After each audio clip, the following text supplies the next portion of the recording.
Facebook page একটি profile থেকে অন্য একটি প্রোফাইলে ট্রান্সফার করার পরে কিন্তু দুনো প্রোফাইলেই থেকে যায়। তো এর আগে আমি একটা ভিডিও দিয়েছিলাম যে কীভাবে ফেসবুক পেজ ট্রান্সফার করবেন একটি প্রোফাইল থেকে অন্য একটা প্রোফাইলে। আর সেখানে অনেক ভাই কমেন্ট করছেন যে ভাই এখন তো আমার দুনো ফোনেই বা দুনো প্রোফাইলেই আমার পেজটা শো করতেছে।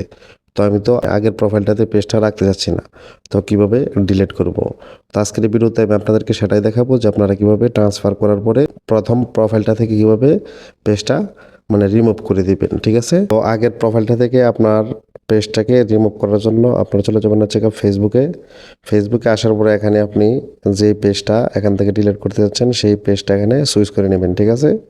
তারপর এখানে একটা ক্লিক করবেন। তারপর এখান থেকে হচ্ছে আপনি সেটিংস আইকনে চলে যাবেন।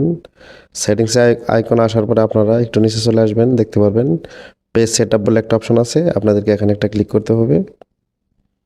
এখানে একটা ক্লিক করার পরে দেখতে পারবেন পেজ অ্যাক্সেস বলে একটা অপশন আছে, আগের জায়গায় চলে যাবেন। তো আমি আগের এখানে চলে আসলাম। তো আমার উপরের যে প্রোফাইলটা দেখতে পাচ্ছেন মাসুম অবি, এটাতে কিন্তু আমার পেজটা আছে। তো এটাতে কিন্তু আমি মাসুম বিল্লাহ ওখানে ট্রান্সফার করছি। তো এখন আমি আগের প্রোফাইলটা থেকে পেজটা রিমুভ করে দিব। তো এখানে দেখতে পাবেন দুইটা নাম কিন্তু চলে আসছে, তো দুনো জায়গায় কিন্তু বা দুনো প্রোফাইলে কিন্তু এটা চলতেছে। তো সেই জন্য আমি উপরের প্রোফাইলটা থেকে রিমুভ করে দিব পেজটা। তো সেই জন্য উপরের প্রোফাইলের ডান পাশে দেখতে পারবেন তিনটা ফুটা আছে, অর্থাৎ তিনটা ডট, এখানে একটা ক্লিক দিবেন। তারপর দেখতে পারবেন রিমুভ ফ্রম পেজ, এখানে একটা ক্লিক দিবেন। তারপর এখানে আপনি আপনার প্রোফাইলের অর্থাৎ ফেসবুক প্রোফাইলের যে পাসওয়ার্ডটা আছে সেটা দিয়ে কন্টিনিউতে ক্লিক দিবেন। তো পাসওয়ার্ডটি দেওয়ার পরে কন্টিনিউতে দিয়ে দিবেন। তারপরে কিন্তু আপনার হোয়াটসঅ্যাপে একটা মেসেজ চলে আসবে, সেই মেসেজের কোডটা এখানে দিয়ে দিলে কিন্তু এখান থেকে আপনার পেজটা রিমুভ হয়ে যাবে। এখন শুধু একটা প্রোফাইলে আপনার পেজটা থাকবে।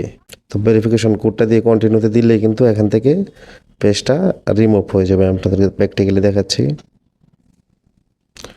তো এখানে কিন্তু আমার আর এখন এই পেজটা নেই, বিডি টাচ সলিউশন, এই পেজটা কিন্তু এখন আর থাকবে না।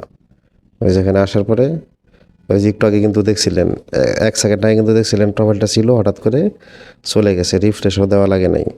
তো আশা করি বুঝতে পারছেন যে কীভাবে খুব সহজেই একটা পেজ একটা প্রোফাইল থেকে অন্য একটা প্রোফাইলে নেওয়ার পরে যদি দুনো প্রোফাইলে পেজটা থাকে তাহলে কীভাবে আপনি যেই প্রোফাইল থেকে চান চাইলে রিমুভ করে দিতে পারবেন। তো ভিডিওটি ভালো লাগলে অবশ্যই লাইক কমেন্ট শেয়ার এবং চ্যানেলটি সাবস্ক্রাইব করে রাখবেন। ফেসবুক থেকে দেখে থাকলে অবশ্যই ফলো দিয়ে রাখবেন। ধন্যবাদ সবাইকে। আসসালামু আলাইকুম।